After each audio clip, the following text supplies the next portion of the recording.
When most people hear the word hearing, they picture a traditional courtroom, a judge in robes behind a towering bench, a bailiff, rows of seats for the public, the whole intimidating scene. I want to completely erase that image right now because an administrative law judge hearing in a Social Security disability claim looks entirely different.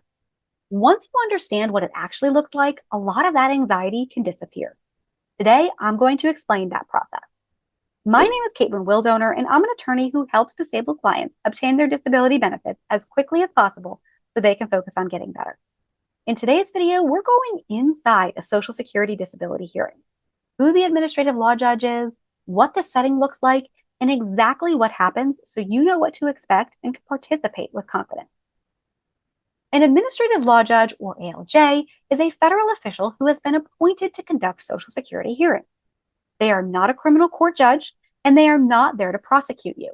Their role is to independently evaluate your case and determine whether the objective medical evidence supports your disability claim.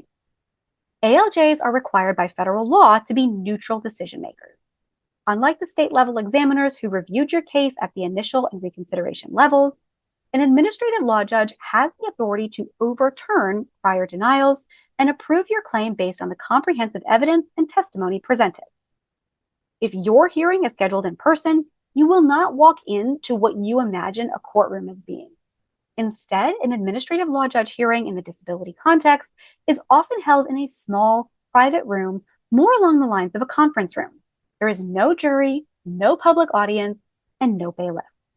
Typically, the room contains a conference table where the judge sits at the head, oftentimes slightly elevated and behind their dais, a hearing reporter who manages the recording equipment to document the proceedings, and you and your attorney will sit together at the table.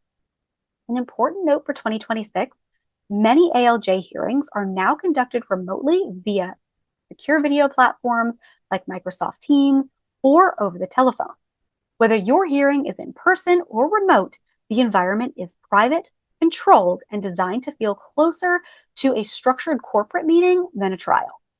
Most hearings are completed within 30 to 45 to sometimes 60 minutes. The hearing follows a standardized administrative flow. The judge will introduce everyone on the record and place you under oath to tell the truth. Your attorney will have an opportunity to present a concise opening statement outlining some of the key facts of your case. The judge may ask you questions directly about your medical history, daily limitations, and your past relevant work from the prior 5 years. You will describe exactly how your impairments prevent you from maintaining employment, which provides essential context that paper medical records just can't convey. If you have an attorney, she or he will also be able to ask you questions. The judge will often question a vocational expert at the end of the hearing regarding what job, if any, an individual with certain physical and mental limitations can perform. To qualify for benefits, your restrictions must prevent you from performing your past work or adapting to alternative employment that constitutes substantial gainful activity. Your attorney may cross-examine that vocational witness to challenge any assumptions about available jobs and provide a closing statement to the administrative law judge. The ALJ hearing is a critical step because it is the first time a neutral human being evaluates your case in real time. When you understand the setting and the format of the questions, it stops feeling like an administrative threat and becomes more of a meaningful opportunity to present your case clearly.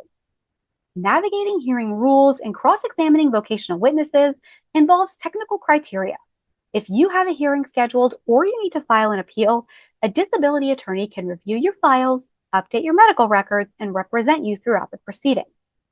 Our office does provide a free consultation to discuss your case and see what we can do to help you.